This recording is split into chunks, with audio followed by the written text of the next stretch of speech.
le corps du Christ, la dévotion à la Vierge, la religiosité populaire. Un évêque polonais arrive à Saint-Pierre pour guider le peuple infini du catholicisme. Il aurait pu rester confiné dans ses palais et dicter les règles des bons sentiments.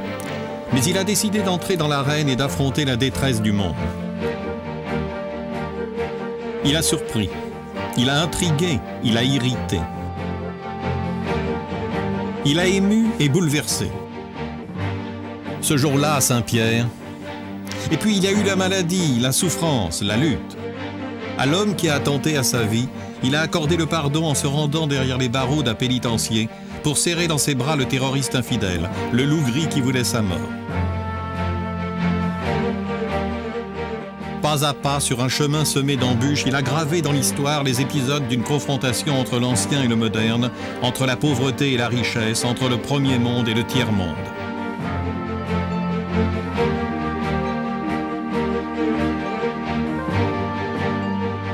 Un obstiné de Dieu. Voilà comment nous vous le raconterons au fil des 20 années qui bouleversèrent le millénaire. Habemus Papam.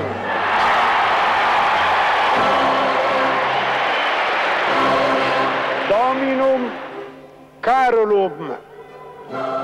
Sancte Romane Ecclesiae Cardinalem Wojtyła.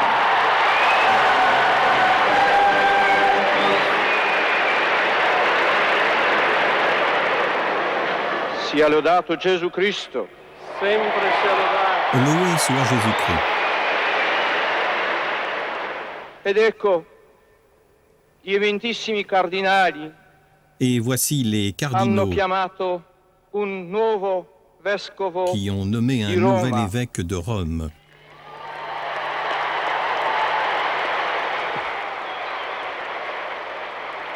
Lo hanno chiamato di un paese lontano. Ils l'ont appelé d'un pays lointain.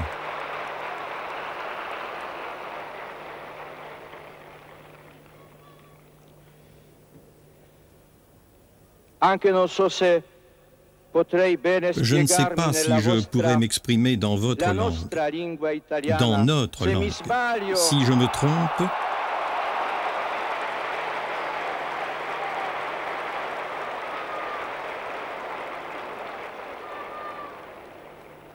se mi sbaglio mi corrigerete. si je me trompe, vous me corrigerez.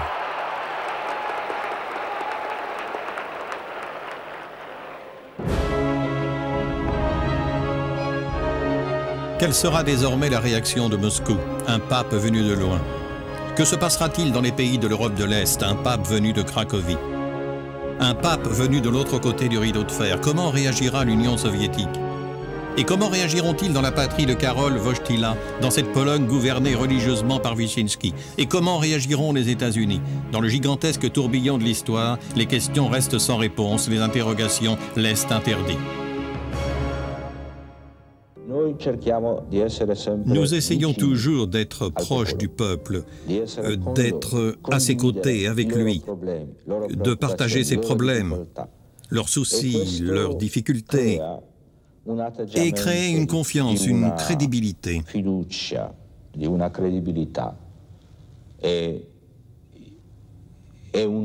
C'est une condition indispensable pour accomplir notre devoir, notre mission.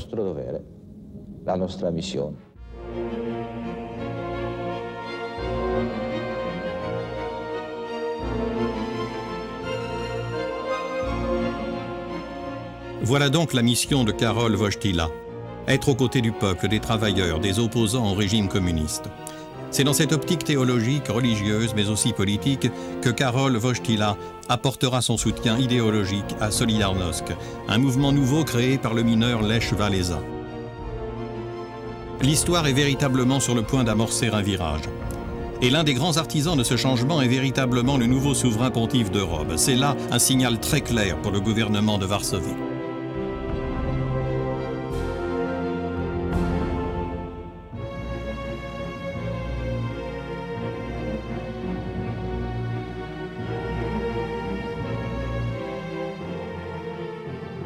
il governo capì immediatamente che la popolazione. Le gouvernement comprit immédiatement que la population se resserrait autour du pape et se massait là où il se rendait. Pour le peuple, le régime n'existait plus. Le voyage du pape en Pologne déclencha la naissance de Solidarnosc. Solidarnosc devint d'emblée un phénomène très dangereux pour le régime totalitaire soviétique. C'était le premier syndicat libre. Jean-Paul II, devant la télévision à Castel Gandolfo, vit les grandes messes organisées sur les chantiers occupés de Gdansk. Les gens qui se confessaient en plein air, le succès de Lech Walesa. Il comprit que la passivité dont a besoin un système totalitaire s'était fissurée.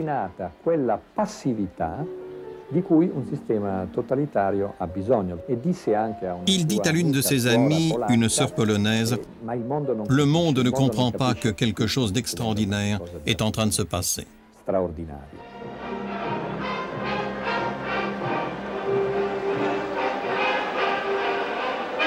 Le pape entre dans l'histoire de sa patrie en qualité d'homme politique. Aujourd'hui, une grosse vague s'abat sur le monde et celui-ci comprend que nous ne pouvons plus vivre en nous dressant les uns contre les autres, mais bien les uns avec les autres et les uns pour les autres.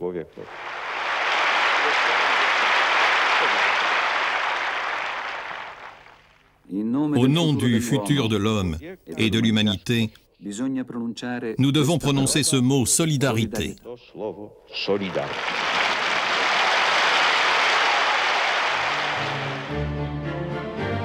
Et en prononçant le mot Solidarnosc, il confère à cet important mouvement syndical et politique, Solidarnosc précisément, le pouvoir de renverser l'ordre établi. Cette fois, on franchit le seuil de la fronde ouvrière pour pénétrer dans un mouvement de libération de l'histoire.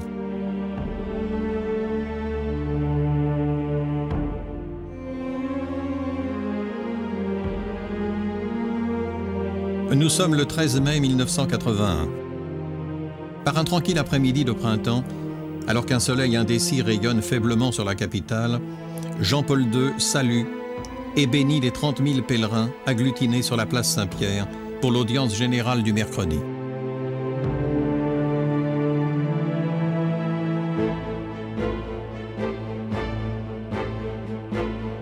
Dans la foule constituée naturellement de touristes et de curieux poussés dans les bras de la colonnade du Bernin presque par hasard, se dissimule un Turc de 23 ans, Mehmet Ali Agca, un nom ancien et évocateur.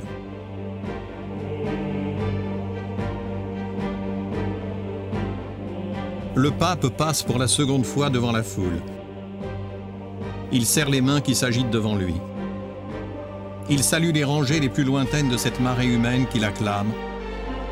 Il embrasse les enfants. Avant de se retirer, il étreint Sarah Bartoli, un geste qui lui vaudra la une des journaux et une place dans l'histoire.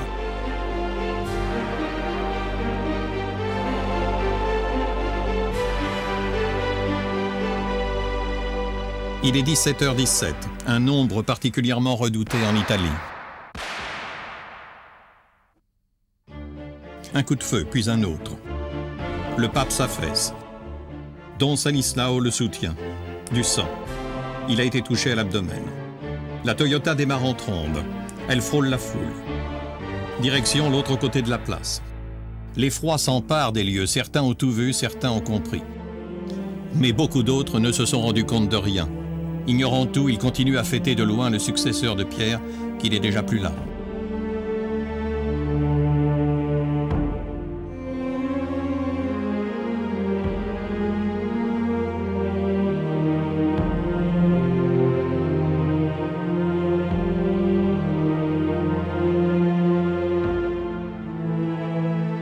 Le pape a été touché. C'est peut-être grave. Peut-être agonise-t-il. Il est peut-être indemne. Ou est-il mort?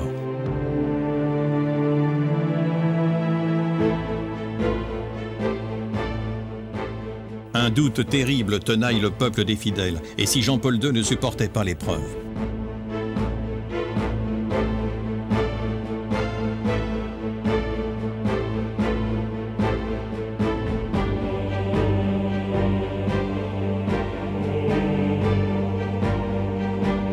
Il est 17h32.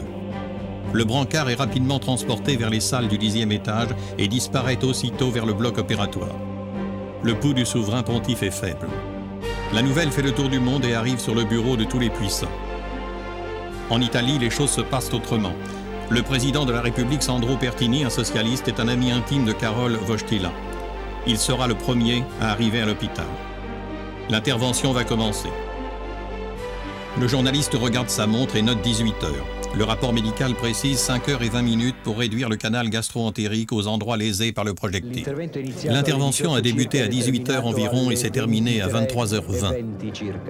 Une intervention classique de chirurgie militaire présentant un risque important d'hémorragie, avouera le professeur Crocittil, le chirurgien qui l'a opéré. Le cadre clinique, à son arrivée, témoignait d'une grave hémorragie et compte tenu de tout le sang qu'il avait perdu durant son transfert à l'hôpital, il fallait rétablir immédiatement les fonctions circulatoires par une transfusion.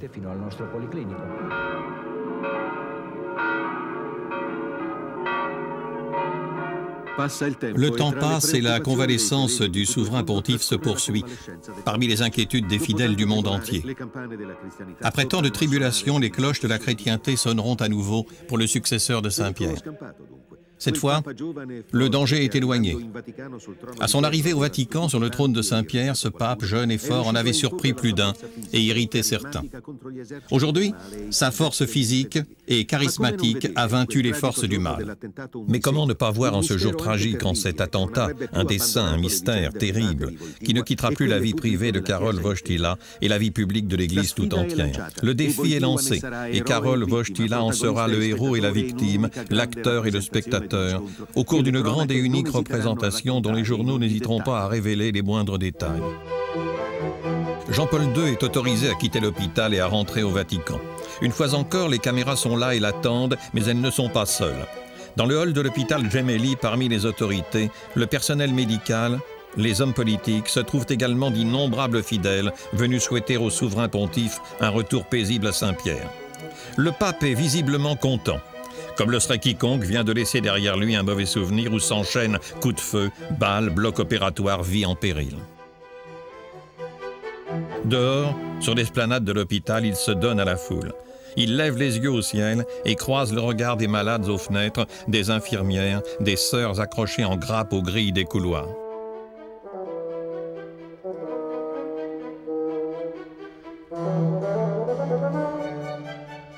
Et enfin, voici la voiture immatriculée Cité du Vatican, numéro 1.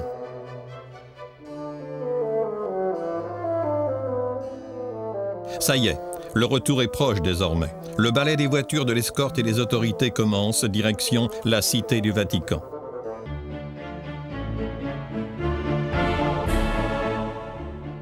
Sur le parcours au gré des rues de cette Rome laïque, touristes et fidèles improvisés saluent le chef de la chrétienté.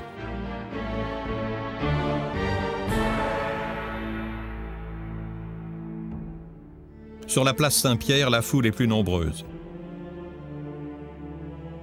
Le cortège fait son entrée au Vatican exactement par la porte qu'avait empruntée quelques semaines plus tôt la voiture qui avait emmené le Saint-Père blessé après l'attentat vers l'ambulance.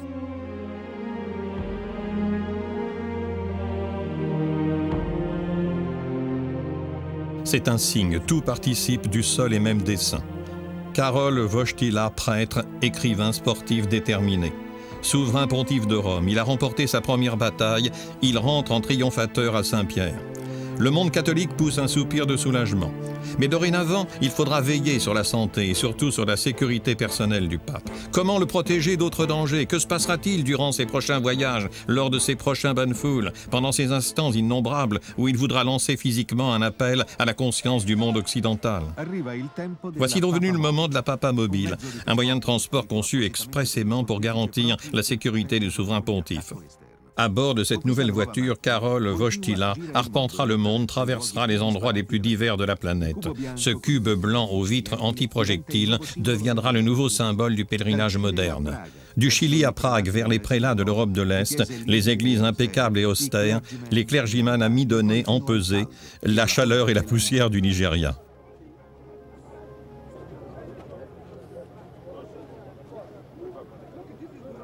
Le pape est fatigué, éprouvé, endolori.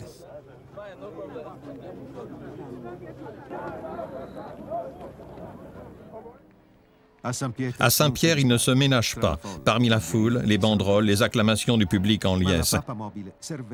Mais la Papa Mobile permet surtout de sillonner les routes difficiles de la Palestine.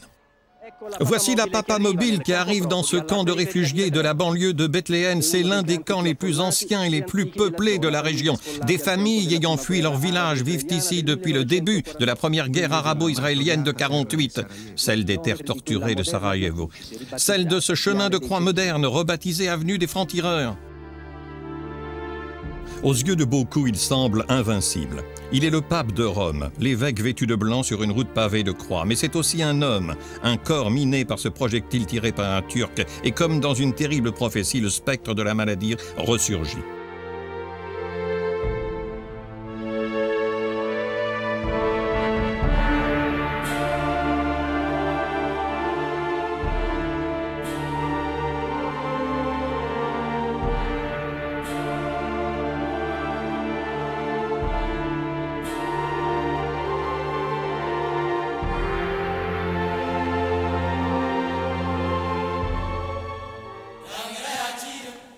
En 1990, le pape visite la Tanzanie, le Burundi, le Rwanda, la Côte d'Ivoire.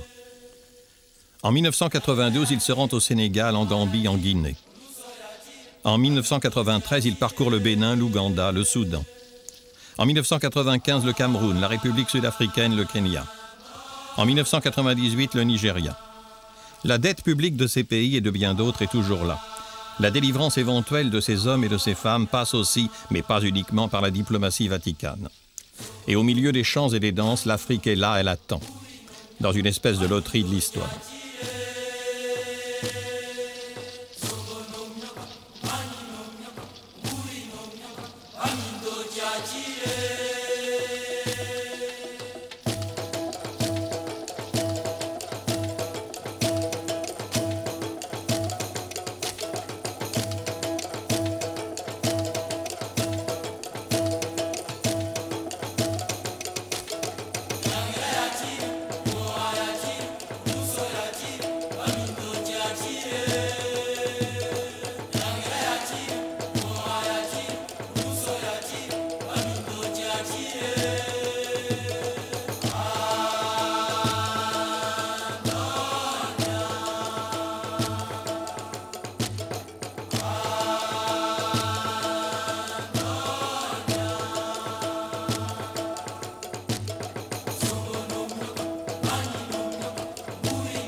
L'Afrique est probablement la terre qu'aura le plus sillonné Karol Wojtyła. Le pape éprouve une immense affection envers les populations de ce continent, une affection qui semble dépasser le cadre de sa simple mission de pèlerin. En 1980, pendant 10 jours, du 2 au 12 mai, le souverain pontife visite le Zaïre, le Congo, le Kenya, le Ghana, le Burkina et la Côte d'Ivoire. Et de là, de l'Afrique occidentale, il entame un long périple au contact d'autres cultures, de ces gens différents, de ceux qui, dans leur souffrance, représentent une plaie ouverte sur des consciences du monde.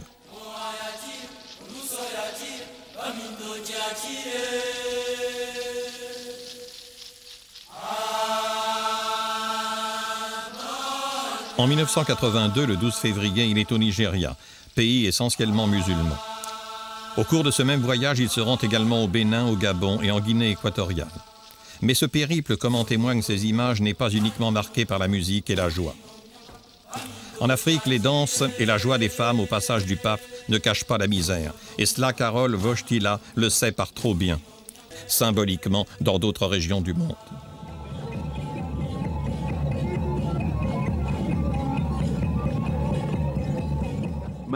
Mais durant plus de 20 années de pérégrination, le pape a visité tant de lieux et rencontré tant de peuples si différents.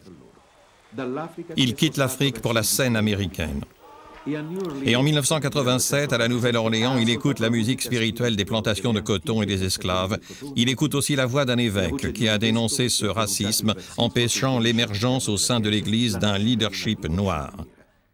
Et le pape a répondu, il n'existe pas une Église blanche, il n'existe pas une Église noire. Le 6 juin 1989, dans la cathédrale de Roskilde, au Danemark, il a assisté à un service luthérien de prière. On ne l'a pas autorisé à s'exprimer. En Islande, en revanche, il a parlé à d'autres hommes qui pourtant portaient la même tenue que celle des autorités luthériennes.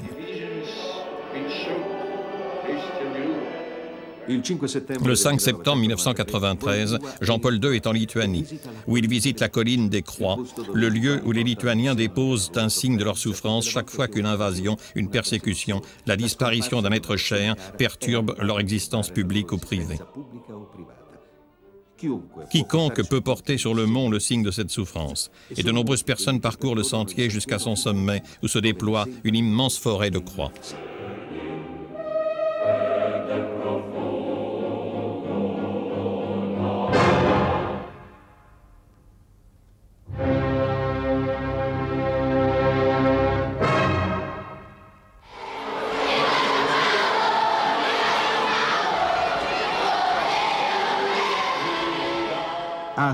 En 1991, à Salvador de Bahia, au Brésil, le pape rencontre des milliers d'adolescents et d'enfants arrachés à la rue grâce au travail d'organisations religieuses.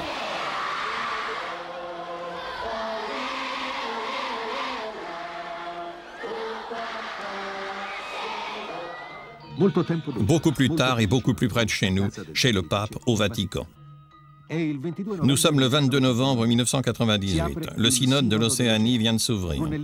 Pagnes bigarrés, colliers de coquillages, mouvements ondoyants, couvre-chefs excentriques, portés par des hommes torse nus qui balancent leur corps parmi l'assemblée des prélats abasourdis. La scène à laquelle ont assisté, incrédules, les résidents de Saint-Pierre n'était certes pas habituelle. Et le pape est là, assis, recevant les cadeaux que des peuplades aussi lointaines ont su et pu acheminer jusqu'ici, jusqu'au cœur du christianisme. La Polynésie, la Micronésie, les îles Fidji, les îles Cook défilent. Tout un archipel défile, un archipel résolument considéré aux antipodes. Et pourtant aujourd'hui cet archipel, lui, il est à Saint-Pierre. Samoa, Mururoa, Rangiroa, Tahiti défilent. C'est là une autre victoire de Karol Wojtyła, le grand communicateur, le pèlerin indompté. Synthèse moderne à la fois du Christ, des origines et de la prédication populaire, Jean-Paul II incarne le projet théologique d'une religion œcuménique. Et en cela, oui, il est indompté et pèlerin. En 1979, il atterrit à Ankara où un protocole glacial l'attend. À sa descente d'avion, aucune foule, aucun applaudissement.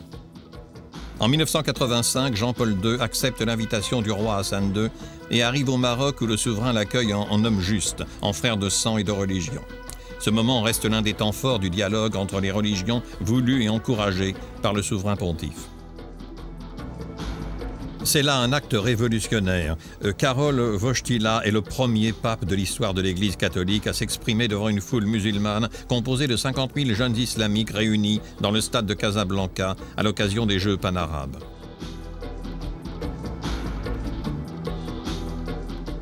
Arrive ensuite 1997 et un autre voyage retentissant, le Liban. À son arrivée à l'aéroport de Beyrouth, Jean-Paul II prend place à bord de sa papa mobile pour traverser un quartier chiite où s'exhibent draps noirs et portraits de l'ayatollah Khomeini. Les observateurs et les commentateurs évoquent un territoire hostile. Pourtant, sur sa route, de nouveaux bains de foule où, pour la énième fois, Jean-Paul II remportera un véritable succès personnel.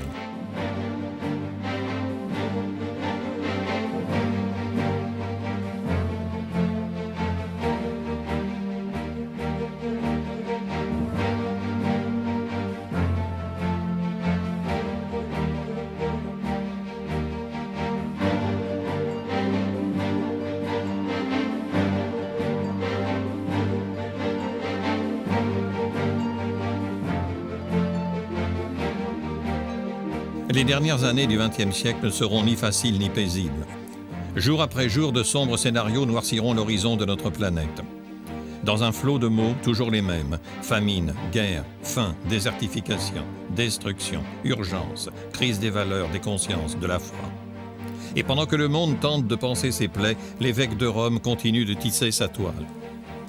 À Assise, il réunit toutes les religions du monde. En Inde, il embrasse Mère Teresa de Calcutta. Les bras ouverts, il salue le Dalai Lama. Il rencontre le président de l'Union soviétique, Mikhail Gorbatchev, et le leader maximo de Cuba, Fidel Castro. Il réprimande les États-Unis, leur capitalisme, la guerre et la peine de mort. Il hurle contre l'Occident riche. Aux pauvres de la terre, il demande qu'on laisse au moins les miettes. Et ensuite, presque par surprise, il décide que dans l'histoire de l'Église, des erreurs ont été commises et que le moment de demander pardon est venu. Et pour cela, il va jusqu'à Jérusalem. À l'issue d'un long cheminement diplomatique et politique, Jean-Paul II arrive enfin sur le lieu où toutes les religions du monothéisme se retrouvent. C'est ici qu'est arrivé le Dieu des catholiques. C'est ici que l'on attend le Dieu des Juifs. C'est ici qu'est passé, selon la tradition, le prophète d'Allah. C'est ici que Jean-Paul II et les rabbins d'Israël ont fixé leur rencontre avec l'humanité tout entière pour que la réconciliation puisse atténuer les blessures des années et des tragédies.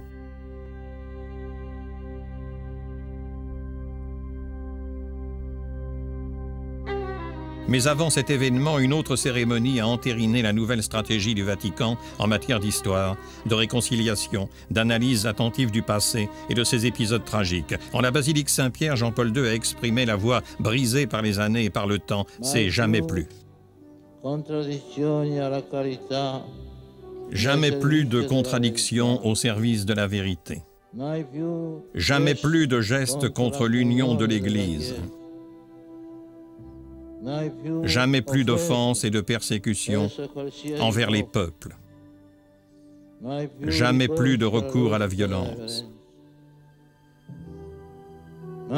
Jamais plus de discrimination, d'élimination, d'exclusion, de mépris des pauvres et des plus humbles. Et ces mots martelés par le pape dans la nef centrale du temple de la chrétienté, ces mots arrivent de très loin pour sanctionner une fois pour toutes un processus entamé bien plus tôt. Nous sommes en avril 1986, quand les caméras immortalisent un autre moment historique, l'arrivée de Jean-Paul II à la synagogue de Rome. Les journalistes, les autorités et le rabbin-chef Toaf l'attendent. C'est lui qui prononcera les mots de bienvenue.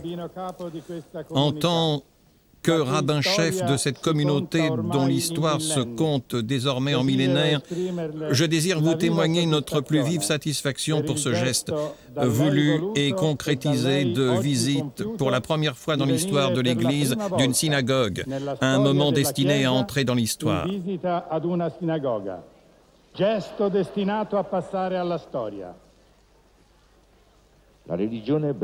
La religion juive ne nous est pas étrangère, mais en quelque sorte, elle nous est intrinsèque.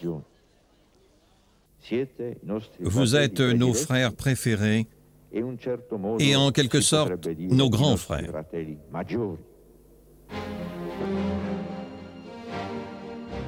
Et voici le grand moment, le voyage tant attendu, le pèlerinage en Terre Sainte. L'épilogue, en quelque sorte, pour ce pape globe-trotteur, pour ce Saint-Père voyageur, parti à la rencontre de tous les peuples de la terre. Mais ici, à Jérusalem, c'est différent.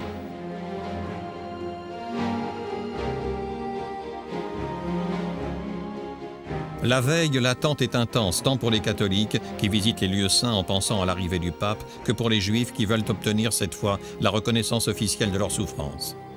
L'attente est intense également pour les Arabes, qui espèrent un message clair à l'adresse de leur peuple, mais surtout pour le peuple palestinien. Entre-temps, le marketing s'est emparé de l'événement et commercialise gadgets et souvenirs de toutes sortes. Et comme à chaque moment solennel de ce pontificat, le grand cirque de l'hospitalité se met en branle, devenant ainsi une caisse de résonance médiatique et commerciale. Le pèlerin est arrivé. Le rêve de Jean-Paul II s'est réalisé. Les coups de bâton qui en rythme résonnent sur les dalles de l'esplanade du Saint-Sépulcre accompagnent l'un des moments les plus importants de ce pontificat itinérant qui a traversé des dizaines de pays, rencontré des peuples, écouté les protestations, les prières, les revendications. Un pontificat qui a suscité des problèmes et des incidents internationaux, mais qui s'est caractérisé par cette présence constante au seuil de la résistance humaine. Et voici cette fois l'apogée du voyage sans précédent d'un évêque vêtu de blanc, venu dans la capitale des religions du monde pour rencontrer les peuples et les autorités du judaïsme, de l'islamisme, mais également pour s'arrêter sur les pierres de la fondation de sa religion.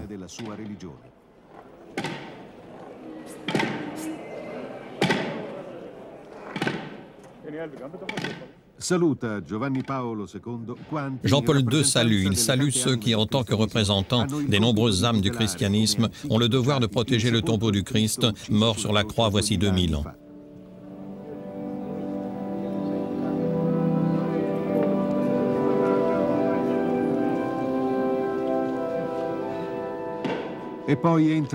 Et voici qu'il pénètre dans ce lieu saint qui est, dans la tradition chrétienne, le temple suprême de la spiritualité, le lieu de la réconciliation des âmes d'une religion souvent divisée et tiraillée, mais qui aujourd'hui, face au souverain pontife de Rome, semble avoir trouvé une nouvelle raison de renouer le dialogue.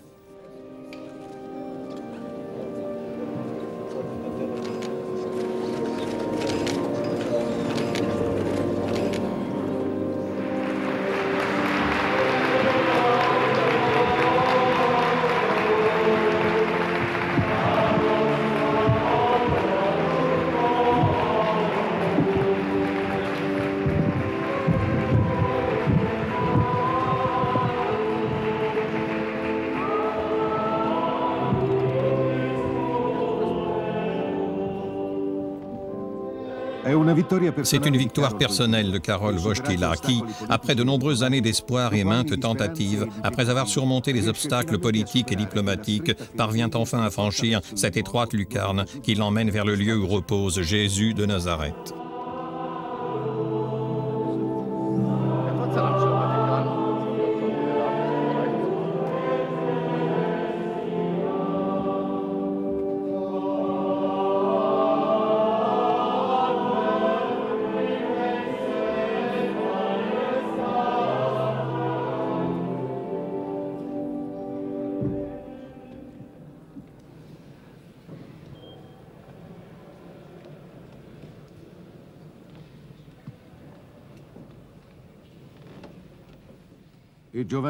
Et Jean-Paul II s'immobilise un instant pour prier en silence.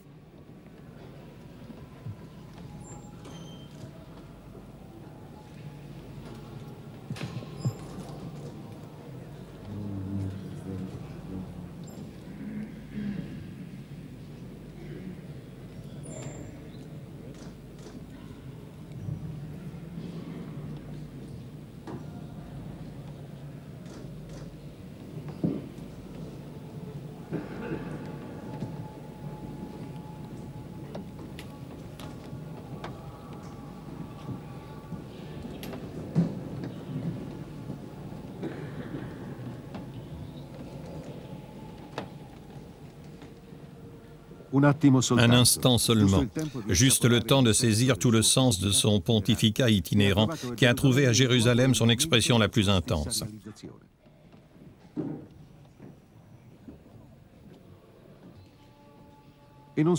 Au Saint-Sépulcre, naturellement, ultime voyage, ultime étape de ce voyage, mais aussi et surtout dans les lieux symboliques des autres religions. La mosquée de la Coupole d'Or où Jean-Paul II rencontre les autorités de l'islam et où un membre de l'Assemblée, le doigt tendu dans sa direction, l'apostrophe en lui rappelant toute la douleur du peuple palestinien. Et ici, une fois encore, la politique reprend le dessus. Cette politique toute puissante que Jean-Paul II n'a jamais pu oublier et dont l'ombre menaçante plane quelques minutes plus tard sur l'esplanade du Temple où les rabbins d'Israël l'accueillent parmi la froideur de la foule et les rares personnes qui veulent prier face au mur des lamentations.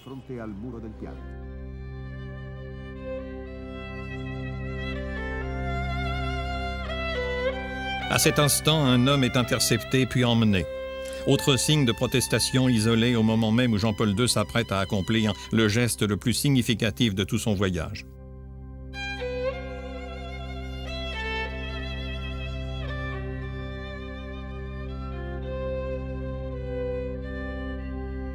Vous le voyez, il se dirige vers le mur des lamentations. Ce sont des moments d'une émotion indicible. Des instants d'un poids politique énorme, mais surtout d'une extraordinaire intensité religieuse.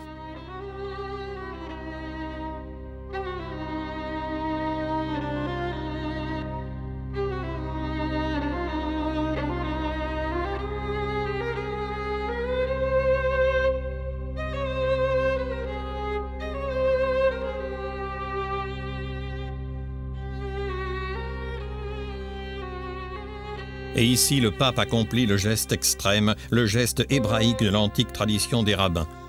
Il dépose de sa main, à l'intérieur des fissures du mur des lamentations, son autographe personnel, une supplique envers le Dieu de ce peuple. Voilà le signe tangible de la réconciliation. Au-delà des protestations et des revendications, ces images, ces gestes représentent un pas décisif vers la nouvelle frontière du dialogue entre catholiques et juifs. Un pari contre le temps. Une course entre le pape et les fidèles, qui arrivera le mieux préparé à la célébration de l'année sainte. L'année sainte qui arrive, et qui porte les couleurs étincelantes de l'Église dans toute sa vitalité, de l'Église présente dans le monde entier, mais dont le cœur se trouve à Saint-Pierre, où Jean-Paul II s'apprête désormais à vivre l'apogée de son pontificat, entouré des symboles solennels de la tradition réactualisée dans une sensibilité moderne. L'allure mal assurée d'un homme de 80 ans, fatigué par ses innombrables tribulations, mais fort de l'entêtement d'un homme qui a changé, en bien ou en mal, le cours de l'histoire. Un homme qui doit encore écrire cette page, celle du destin de la fin du second millénaire et du début du troisième millénaire controversé.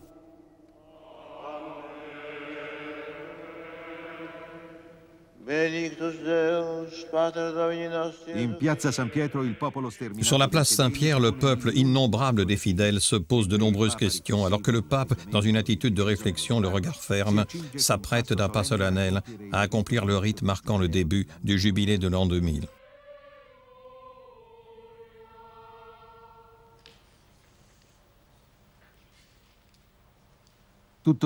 Tout semble répondre à un cérémonial anachronique et pourtant éminemment efficace.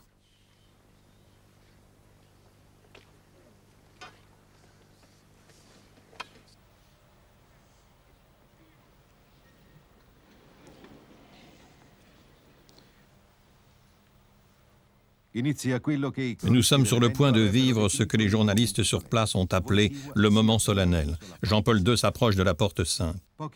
Quelques pas le séparent de ce seuil rituel, magique, religieux, théologique. Et le monde attend que la main du Saint-Père entr'ouvre la porte.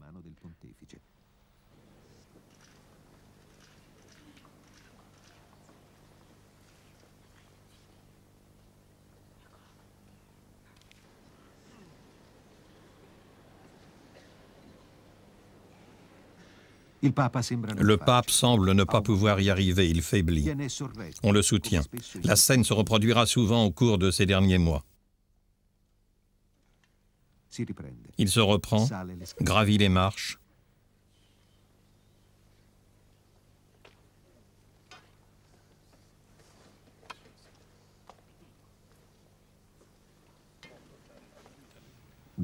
Il pousse la porte.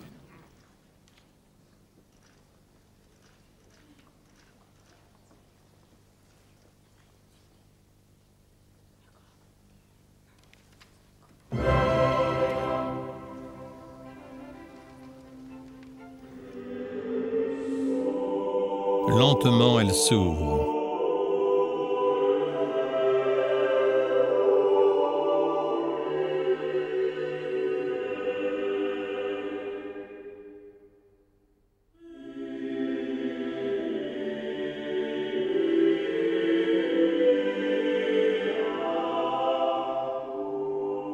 Le pape s'agenouille.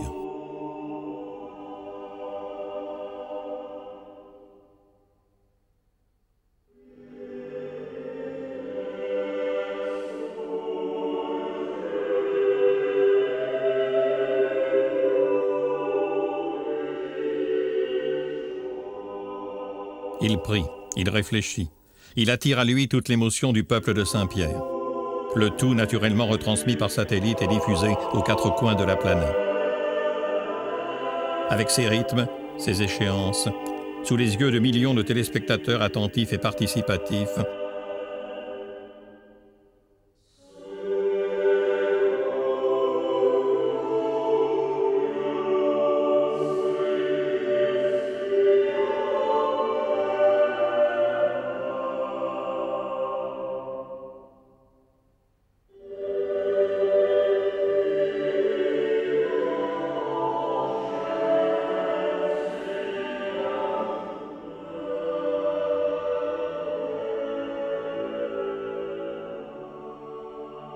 l'année sainte vient officiellement d'être inaugurée.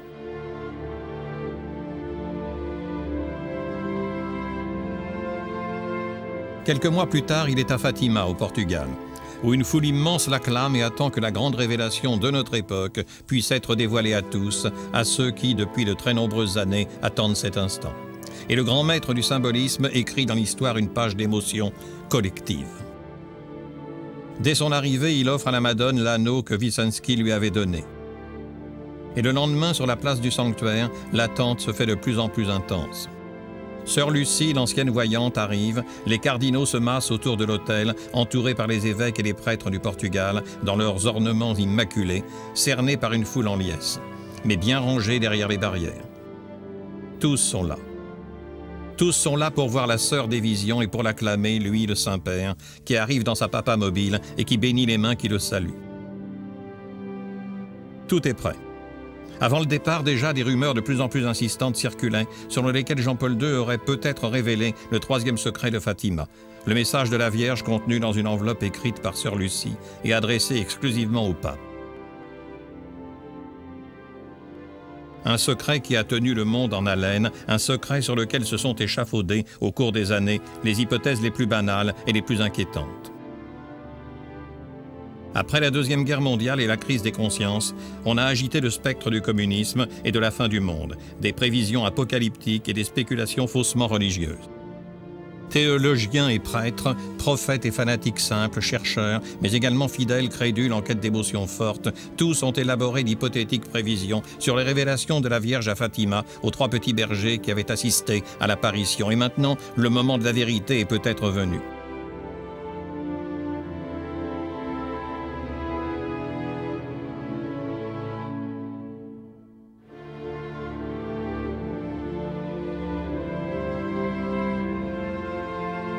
Mais pendant que Jean-Paul II célèbre l'office religieux et que la foule attend, beaucoup se souviennent de cette journée de 1982 où, à ce même endroit, un fanatique voulut attenter à la vie du pape.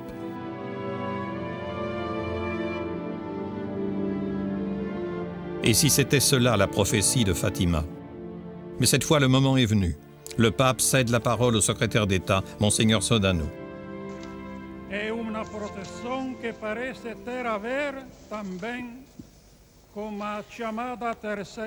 C'est une protection qui semble vouloir toucher ce que l'on appelle la troisième partie du secret de Fatima.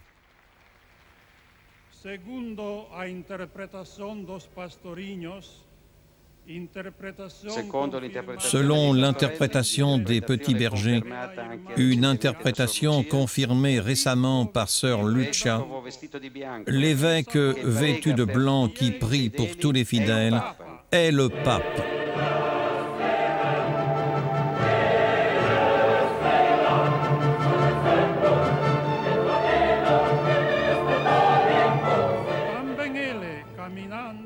Lui aussi,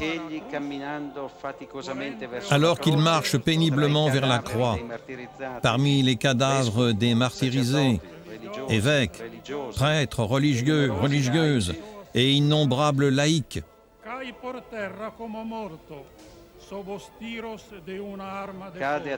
il s'effondre sur le sol, semblant mort, touché par une arme à feu. C'est la prophétie, c'est ça la prophétie. La Vierge de Fatima savait qu'une personne aurait attenté à la vie du Saint-Père. La foule s'y attendait, elle applaudit, rassérénée.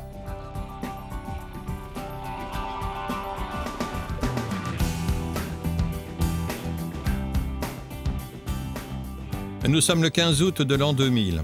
Le jubilé vit son apogée. Des centaines de milliers de personnes, une marée humaine de jeunes venant du monde entier, occupent la place Saint-Pierre.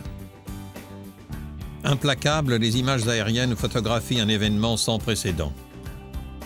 Les jeunes du jubilé sont en liesse, leurs regards franchissent une frontière imaginaire.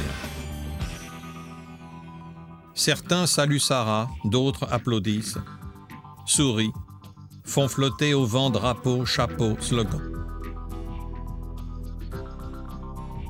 La chaleur torride atteint et dépasse 40 degrés à l'ombre. De l'ombre, il y en a pourtant peu sur cette place chauffée à blanc, parcourue telle une décharge électrique par l'envie formidable, inépuisable, effrénée d'être ensemble.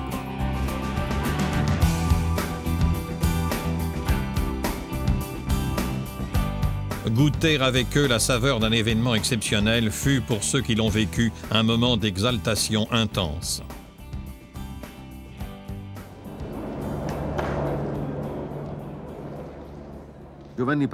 Jean-Paul II, éprouvé physiquement, mais nullement altéré dans sa volonté obstinée de mener à bien une stratégie et un projet vieux de plus de 20 ans, se dirige lentement vers la Porte Sainte.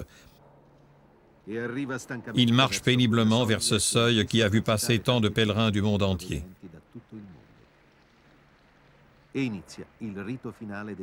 Et le jubilé de l'an 2000 se termine.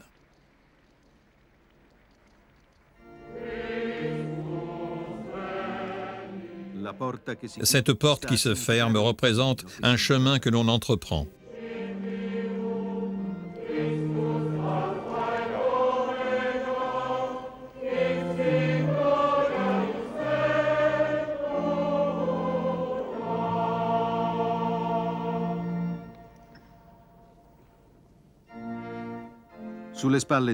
Tant d'épisodes se sont accumulés sur les épaules de ce Polonais de plus de 80 ans qu'un livre d'histoire ne pourrait les contenir tous. Il a sapé les fondements politiques du bloc de l'Est. Il a contribué à la chute du mur de Berlin. Il a partagé les mots et l'intimité du dernier président de l'ex-Union soviétique.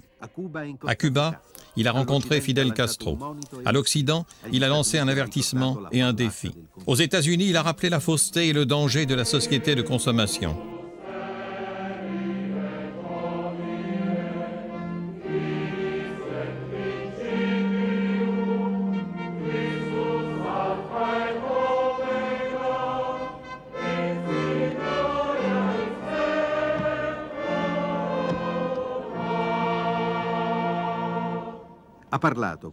Cet homme au corps désormais chancelant s'est prononcé contre la pauvreté, contre l'esclavage, contre l'exploitation de l'homme par l'homme. Au peuple de l'Alliance, il a demandé pardon pour les fautes du passé.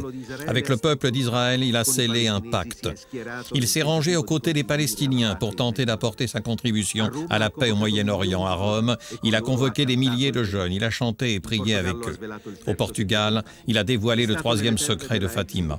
Il s'est rendu sur les terres de l'ex-Yougoslavie, d'Égypte, de Turquie, d'Asie, d'Océanie, d'Afrique, d'Amérique latine, d'Amérique du Nord, du Canada, d'Alaska, à Jérusalem, sur le mont Sinaï. Et cette modeste chronologie, qui ne se prétend pas exhaustive, car la tâche est impossible, aura certainement oublié certaines choses.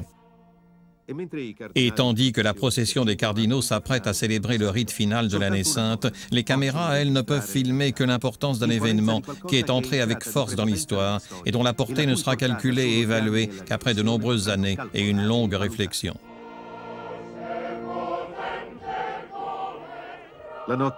La nuit du 5 janvier 2001, avec un retard de quelques heures dû à l'incroyable affluence de fidèles arrivés au dernier moment, la Cité du Vatican a décrété la fin du jubilé, offrant à Karol Wojtyła un autre premier grand rôle dans l'histoire du monde. Et pendant qu'en arrière-plan se dessinent les arcades de Saint-Pierre, les journalistes ne peuvent manquer de s'interroger sur le bilan ultime de ce pontificat et sur ce qui attend le successeur de Jean-Paul II sur le trône de Saint-Pierre.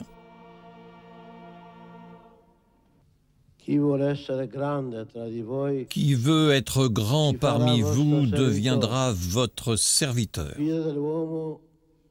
Le Fils de l'homme n'est pas venu pour être servi, mais pour servir et donner sa vie afin d'obtenir votre rédemption. De nombreuses parties de l'Église trouvent leur expression en vous. Vous qui avez mûri votre expérience sur plusieurs continents, en vous mettant de manière différente au service du peuple de Dieu. Il est essentiel que les expressions que vous représentez s'unissent et se fondent en un tout, grâce au ciment de la perfection.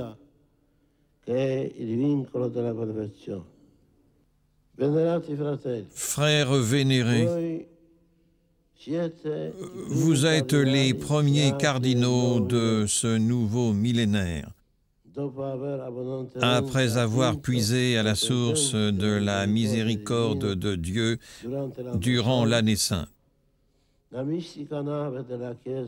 le vaisseau mystique de l'Église s'apprête une nouvelle fois à prendre le large pour porter au monde le message du salut.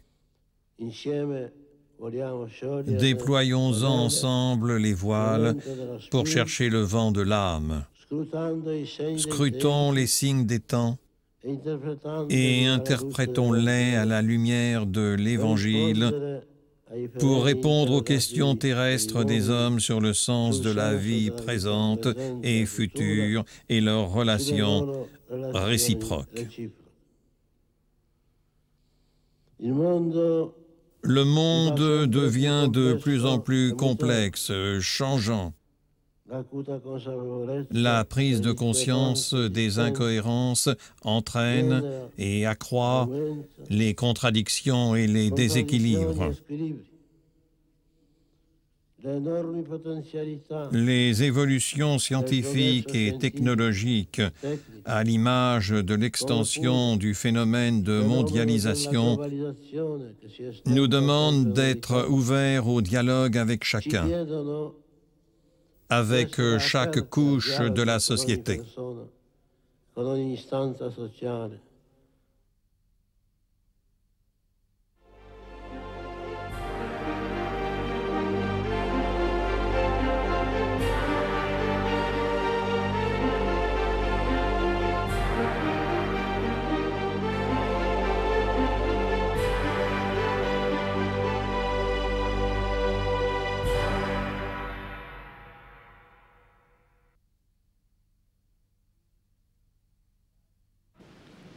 Mai più violenza, Jamais plus de violence, mai più guerra, jamais plus de guerre, mai più terrorismo. jamais plus de terrorisme.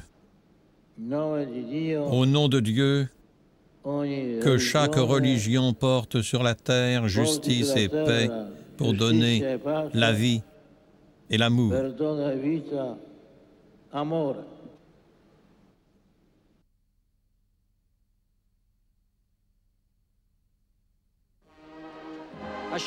Jean-Paul II a choisi l'ancien sanctuaire marial de Calvaria pour adresser à la Vierge sa supplique personnelle. Obtiens pour moi aussi, très sainte Vierge Marie, le repos du corps et de l'esprit, afin que je puisse accomplir jusqu'à la fin la mission qui m'a été confiée. Le pape réitère donc de manière solennelle son intention de ne pas démissionner pour raison de santé, mais il sent que ses forces pourraient décliner, sa lucidité s'embuer et qu'il pourrait ne plus être capable de gouverner l'Église et être contraint de se retirer. Et lui, qui dans sa devise a écrit « Totus tuus », tout à toi, s'adresse à la Vierge pour qu'elle lui permette d'exercer son ministère jusqu'au dernier de ses jours.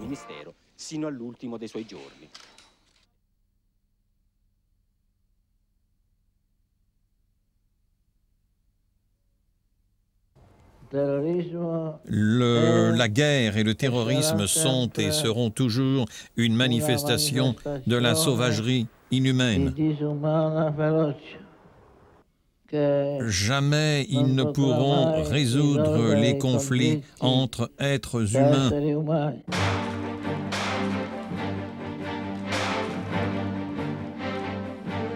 Mais la guerre ne doit pas être la seule réponse à la terreur. Le 16 septembre, s'exprimant au nom du pape, Monseigneur Torrent a dit « Le dialogue joue un rôle primordial ».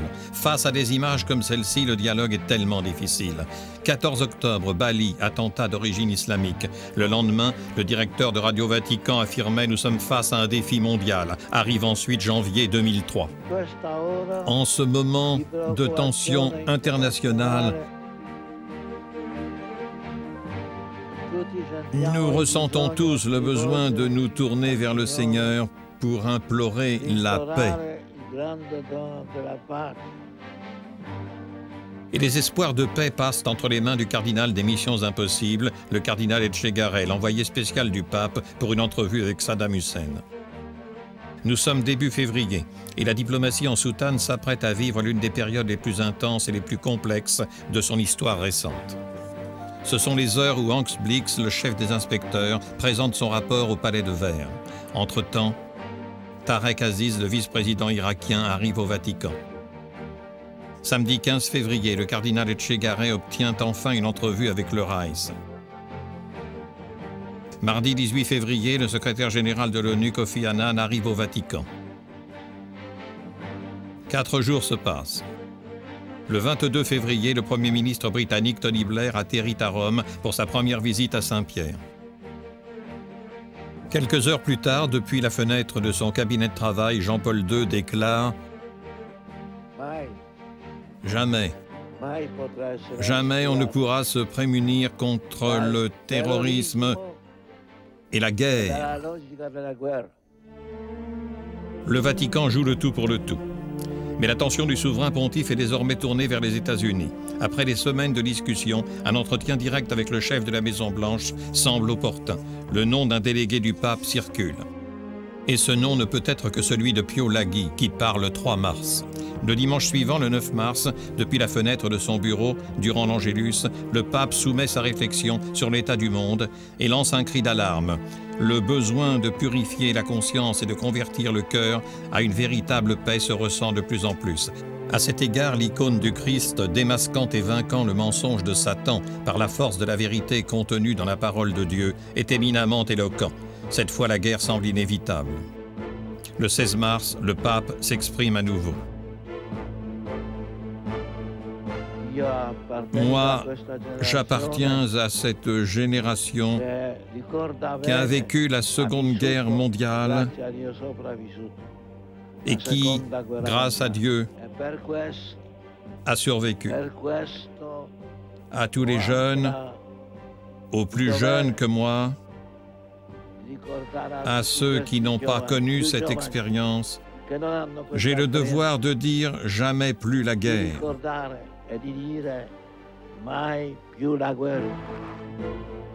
Ces mots sont les plus angoissants, les plus pathétiques que Jean-Paul II ait prononcés ces derniers mois. Des mois de douleur qui ont miné le physique de Karol Wojtyła, comme on le voit sur les images de son voyage en Slovaquie. Une fois encore, il est et reste l'obstiné de Dieu.